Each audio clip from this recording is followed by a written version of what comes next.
ভাইরা আমার, বন্ধুরা আমার, তাই কোরআনকে জিজ্ঞাসা করো, কোরআন কোন ভাষাতে তুমি নাযিল হয়েছো? কোরআন বলবে ইন্না আনজালনাহু কুরআনান আরাবিয়্যান লাআল্লাকুম তাকিলুন। এই ভারতবর্ষের মাটিতে বহু বিচারের বই আছে, বহু বিচারের ডিকশনারি আছে। আপনারা ভালো করে জানেন, হাওড়া জেলায় 2004 সালে রেজওয়ান বলে একটা ছেলে, রেজওয়ান মুসলমানের বাচ্চা, মারওয়ারির একটা মেয়েকে বিয়ে করেছিল আই লাভ ইউ বলে। কি বলে? আই লাভ ইউ, আমি তোমাকে ভালোবাসি বলে। সেজন্য মারওয়ারি ওর নামে কেস দিয়েছিল। কেসের মাধ্যমে হয়েছিল ফাঁসি। রেজওয়ানের মা রাষ্ট্রপতির পা জড়িয়ে ধরে প্রাণ ভিক্ষা চেয়েছিল, তাকে প্রাণ ভিক্ষা দেয়নি। আর এই ভারতবর্ষের প্রধানমন্ত্রীর গুরুজি 65টা মেয়েকে ধরে রেপ করেছে, তার নাম হলো আসারাম। রেজওয়ানের ফাঁসি হলো, আসারামের ফাঁসি হলো না কেন? জবাব মিলবে না। নাম হলো সুপারি কোর্ট। কি না? যেখানে সুপ্রিম কোর্টের রায় অমান্য করলে ফাঁসি, সেই সুপ্রিম কোর্টের রায়কে অমান্য করে মসজিদ কি লাঠি দিয়ে ভেঙেছিল? না। মসজিদ কি শাবল দিয়ে ভেঙেছে? না। মসজিদ কি গাঁটটা দিয়ে ভেঙেছে? না। মসজিদ কি বোমা দিয়ে ভাঙেনি, ডিনামাইট বোমা দিয়ে মসজিদ ভেঙেছে। যেখানে 144 ধারা কারফিউ জারি থাকে, পিঁপড়ে ঢুকতে পারবে না, তার ভিতরে গিয়ে বোমা পুঁতে দিয়ে কি করে মসজিদকে ভাঙলো। ইতিহাস আমাদের বলতে গেলে আমরা এখন খারাপ। বন্ধুরে আমার, কদিনকার রাজত্ব করছে করে নাও, জেনে রেখে দিও এমন একদিন আসবে ইনশাআল্লাহ। আল্লাহ নিজেই বলেছে কুলিল্লাহুম মামালিকাল মুলকি তুতিল মুলকা মিম্মান তাশা। আমি পলকের বাদশাকে সেকেন্দারকে, প্রথমের বাদশাহীকে আমি সেকেন্ড ফকির করে দিতে পারি। পারে না? এ জোরে বলুন, পারে না? এসো সোনার লালেরা, ভারতবর্ষের সাচার কমিটির রিপোর্ট। মুসলমান কত? তা বলছে 38 কোটি। ভারতে মুসলমানের সংখ্যা হলো 38 কোটি। হিসাব করে দেখা গেল 48 কোটি। বলে কেন? মুসলমানের নামের ঠিক নাই। তোর নাম কি? তপন, স্বপন। তোর নাম কি? রতন, মিঠুন, বচ্চন, লিলু, বুলু, টুলু, মন্টু, বল্টু, পল্টু, সেন্টু। এগুলো মুসলমানের নাম। মেয়েদের নাম সোনালী, শ্যামলী, মমতা, ঝর্ণা, বর্ণা, কর্ণা, গোষ্ঠী, সজ্জনা। এইগুলো মিল করে যেগুলো হিন্দু নামে দিয়েছে। যিনি বলেছেন ভারতবর্ষের মাটিতে আগামী 2030 সাল পর্যন্ত মুসলমানের জনসংখ্যা যদি বাড়ছে যেভাবে, মুসলমান সংখ্যা গরিষ্ঠ হয়ে 70 কোটিতে দাঁড়িয়ে যাবে বলে ইনশাআল্লাহ। সেদিন এ ভারতবর্ষের পতাকা মুসলমানের হাতে চলে যাবে। এদেরকে তারাও নাম দিল এনআরসি। নাম কি? সলিমউদ্দিন। বাপের নাম কি? কলিমউদ্দিন। রেকর্ড দেখা, তোর বাপ আগে কোথায় ছিল, দলিল দেখা, 60 সালের দেখা, 30 সালের দেখা। যার জমি নাই দলিল কি দেখাবে? ঘোড়ার ডিম দেখাবে। ভারতবর্ষের বাড়িতে আমাদেরকে বলল তোমরা বিদেশি। হ্যাঁ, সুপ্রিম কোর্টে বিচার চাইল, আমরা বিদেশি তোমরা স্বদেশি। বলল হ্যাঁ। প্রণব মুখার্জির বাড়ি কোথায়? বাংলাদেশ। ইন্ডিয়া এসে স্বদেশি। অধীর রঞ্জনের বাড়ি কোথায়? বাংলাদেশ। ইন্ডিয়া এসে স্বদেশি। মিঠুনের বাড়ি কোথায়? বাংলাদেশ। ইন্ডিয়া এসে স্বদেশি। জ্যোতি বসুর বাড়ি কোথায়? বাংলাদেশ। ইন্ডিয়া এসে স্বদেশি। বুদ্ধবাবুর বাড়ি কোথায়? বাংলাদেশ। ইন্ডিয়া এসে স্বদেশি। সোনিয়ার বাড়ি কোথায়? আরে ইটালি। ইন্ডিয়া এসে স্বদেশি। বলো অটল বিহারীর বাড়ি কোথায়? পাকিস্তান। ইন্ডিয়া এসে স্বদেশি। আমরা ভারতে জন্ম নিয়ে আমরা নাকি বিদেশি। সিঙ্গাড়ার ভিতরে আলু ঢুকলো কি করে? খবর নাই। বিচার চাইছে বলল ভারত থেকে মুসলমানকে তাড়াবো, পেরেছে ভাই? জোরে বলেন। এই ভারতবর্ষের বাড়িতে একজন নবীর কবর আছে, সেই নবীর নাম হলো হযরত নবী শীষ। এই ভারতের মাটিতে 17টা সাহাবীর কবর আছে, সেই 17 জন সাহাবী গুজরাটের মাটিতে। এই ভারতের মাটিতে কোন মুসলমান যখন মরে যায় তাকে গোসল করে কাফন পরিয়ে ভারতের মাটিতে কবর দেওয়া হয়। ভারতের প্রধানমন্ত্রী মরে গেল, সুনাম ধন্য ইন্দিরা গান্ধী মহাত্মা মরে গেল, তাকে চন্দন কাঠ দিয়ে পুড়ালো। চন্দন কাঠে পুড়িয়ে তার ছাই প্লেনে করে হেলিকপ্টারে তুলে উড়িয়ে দেওয়া হলো। ছাই উড়তে উড়তে যদি পদ্মায় পড়ে যায়, ভাসতে ভাসতে তুমি বাংলাদেশি হয়ে যাবে। ছাই যদি উঠতে উঠতে পাকিস্তানে চলে যাও, তুমি পাকিস্তানি হয়ে গেলে। ছাই যদি উঠতে উঠতে শ্রীলঙ্কায় চলে যাও, তুমি শ্রীলঙ্কাবি হয়ে যাবে। কিন্তু আমার কোন মুসলমান যদি মরে যায়, দাফন করি হিন্দুস্তানের মাটিতে। হিন্দুস্তানের মাটিকে বুকে করে নিয়ে মুসলমান আমরা কবরে শুয়ে থাকি। ভারত থেকে যতই চেষ্টা করো, আমরা ভারত ছেড়ে যাব না। জোরে বলুন নারায়ে তাকবীর। ভাইরা আমার, বন্ধুরা আমার, ইতিহাসের পাতাগুলো খোঁজো। ইতিহাসের পাতা খুঁজলে জানবেন আমরা ভারতে কি দিয়েছি আর তোমরা কি দিয়েছো। কোরআনকে জিজ্ঞেস করলো হলো, কোরআন কি জন্য তুমি এসেছো? কোরআন বলেন ইখরুজু মিনাজ জুলুমাতি ইলান নূর, অন্ধকার কুয়াশা থেকে মানুষকে টেনে এনে আলোর পথ দেখাবার জন্য আমি কোরআন এসেছি। ও কোরআন বলো তোমাকে মানিলে কি হবে আর না মানিলে কি হবে? কোরআন বলেন ফামান তাবিআ হুদায়া ফালা খাউফুন আলাইহিম ওয়ালা হুম ইয়াহজানুন। কোরআন বলে আমার তাবে হয়ে যাও, আমার ইত্তেবা করো, তাহলে কোনো ভয় নাই। ও কোরআন বলো তোমার ওজন কত? লাউ আনজালনা হাযাল কোরআন আলা জাবালিল লারাইতাহু খাশিয়াম মুতাসাদ্দিয়াম মিন খাশিয়াতিল্লাহ। কোরআন বলে আমাকে যদি নাজেল করা হতো কোন পাথরের পাহাড়ের উপরে, ওই পাথরের পাহাড় সহ্য করতে পারত না, খসে যেত, নিশ্চিহ্ন হয়ে যেত। খাশিয়াতিল্লাহ, মহান আল্লাহর ভয়ে। এ কোরআন তুমি কার উপর নাযিল হয়েছো? কোরআন বলে নাজ্জালাহু আলা মুহাম্মদ সাল্লাল্লাহু আলাইহি ওয়াসাল্লাম। ওই নবীর উপরে আমি কোরআন নাযিল হয়েছি, যার নাম হলো মিম হে মিম দাল মুহাম্মদ। ও কোরআন তুমি বলো, ও আল্লাহর কালাম, তুমি বলো কোরআন, তুমি বলে দাও আল্লাহর বাণী ফুরকানুল হামিদ। আমাদের কোথায় ভয় আছে? ওয়ালা তাহিনু ওয়ালা তাহজানু ওয়া আনতুমুল আলাউনা ইন কুনতুম মুমিনিন। তোমাদের সিকিউরিটি দেব, গ্যারান্টি দেব, অথরিটি দেব, যদি বিশ্বাস করো আল্লাহর উপরে তোমরা বিজয়ী হবে, তোমাদের কোনো ভয় নাই। জোরে বলুন সুবহানাল্লাহ। তাহলে বলো ফিলিস্তিনের মাটিতে মুসলমান কেন মার খাচ্ছে? সারা পৃথিবীতে ইহুদির সংখ্যা হলো 47 লক্ষ।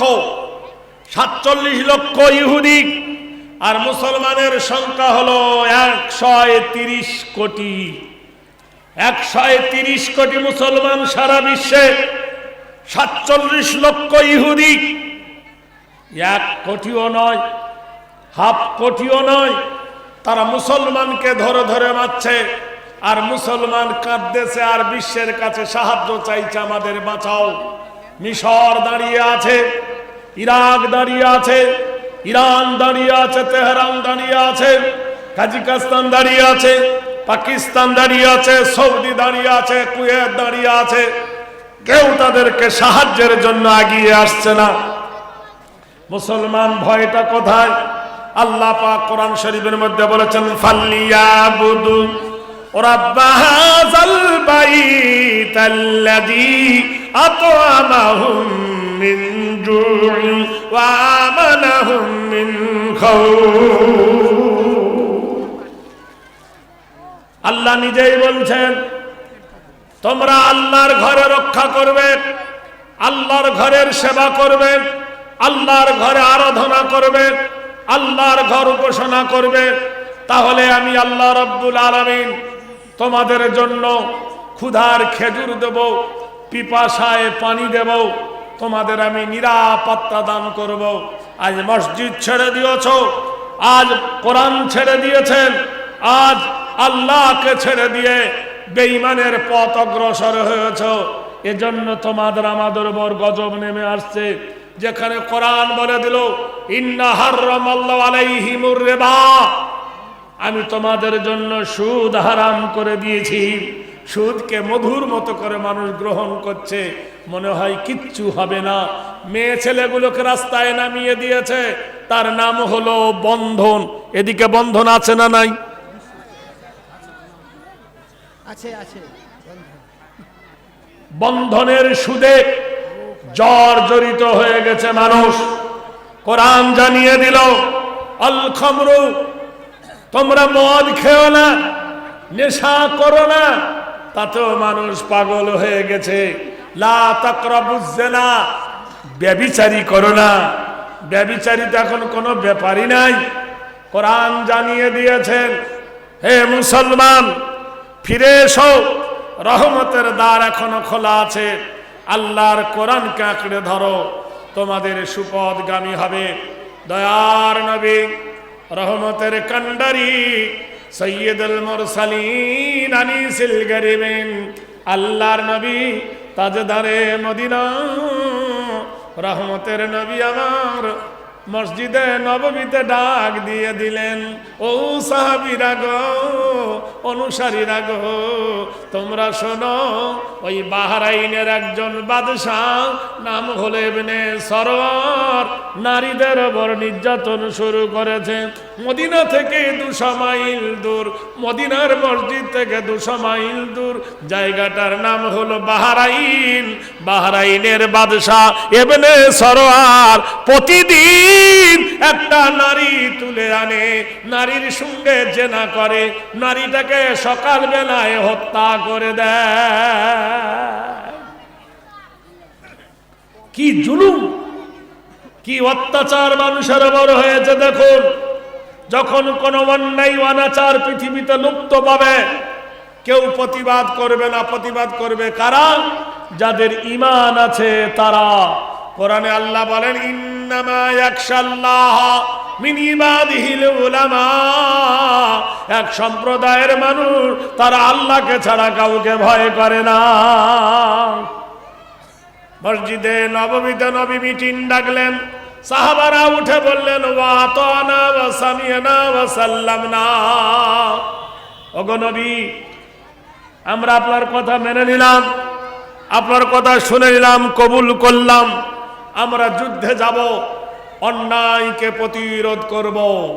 নবী বললেন দাঁড়াও, তোমাদের মধ্যে একটা নেতা তৈরি করি। সেই নেতাটার নাম হলো হযরত সাঈদ রাদিয়াল্লাহু তাআলা আনহু, বুখারী শরীফের 2য় খণ্ডের হাদিস। নবীজি নেতা নির্বাচন করলেন, নির্ধারিত করলেন। আল্লাহ রাসূল বললেন সাঈদ তুমি নেতৃত্ব দাও। 300 মুজাহিদ সাঈদের হাতের তলে এসে মসজিদে নববীতে তারা হাত তুলল। মুসলিম রে, নবী বললেন দাঁড়াও। আরে ভাই গল্পটা কম করে বাড়ি যেতে পারেন তোদেরকে, অত গল্প করলে হয়?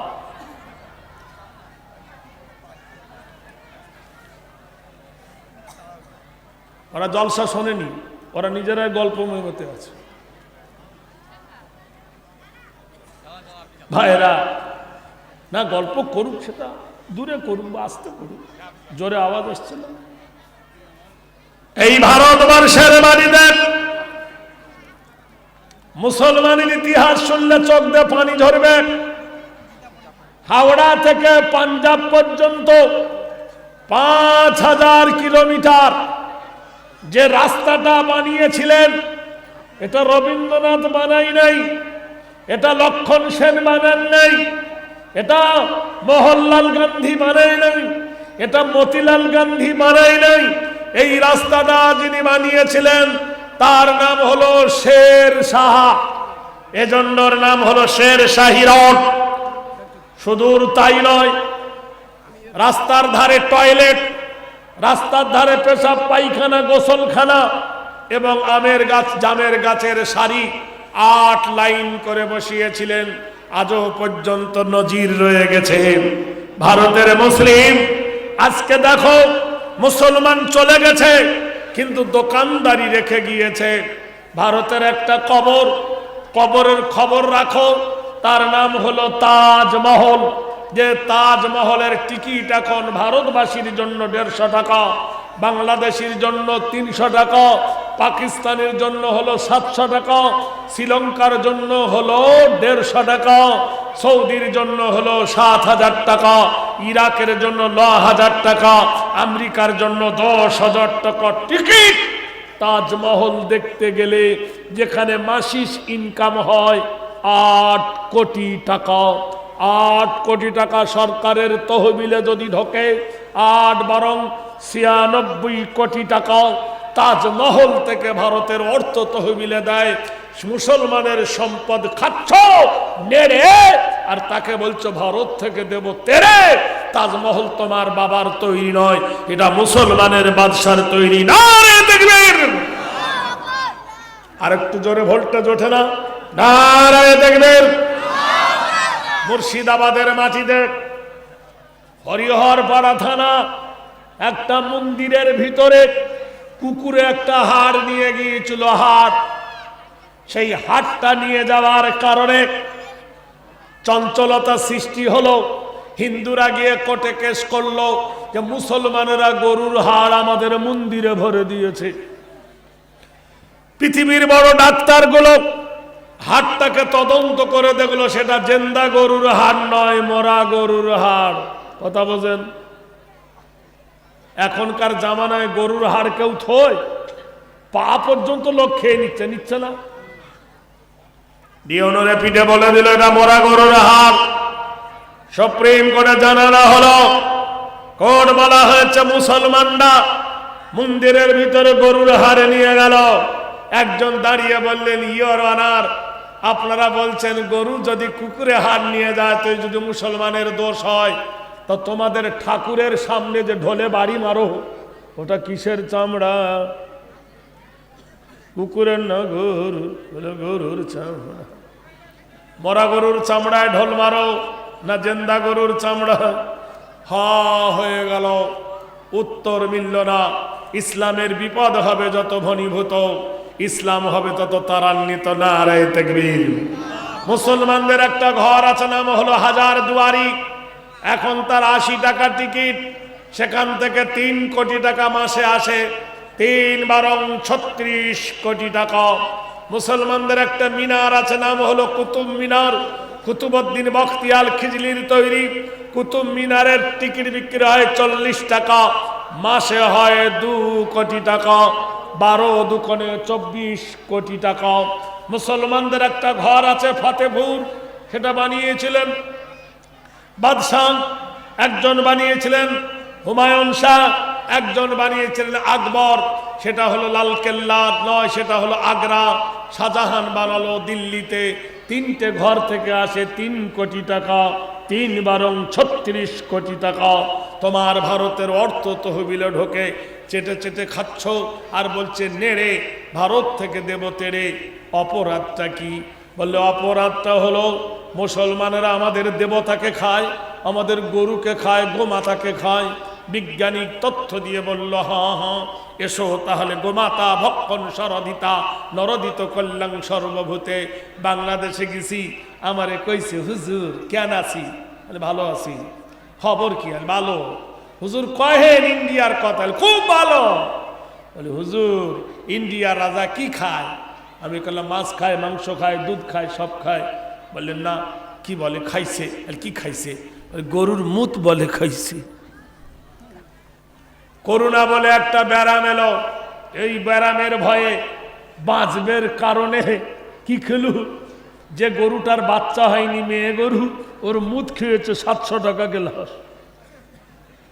চিন্তা করে দেখো, গরুর মুদ খেয়ে যদি ব্যারাম ভালো হয়, তা মুতলাকে খেলে তো ব্যারাম আসবেই না। এ বোকারা বোঝে না, আমরা কারোর দয়ায় বেঁচে বাস করি না দেশে, দেশের জন্য ফাঁসির মঞ্চে প্রাণ দিয়েছি হেসে। ধর্মে মোদের হাত দিও না, জানাই অনুরোধ,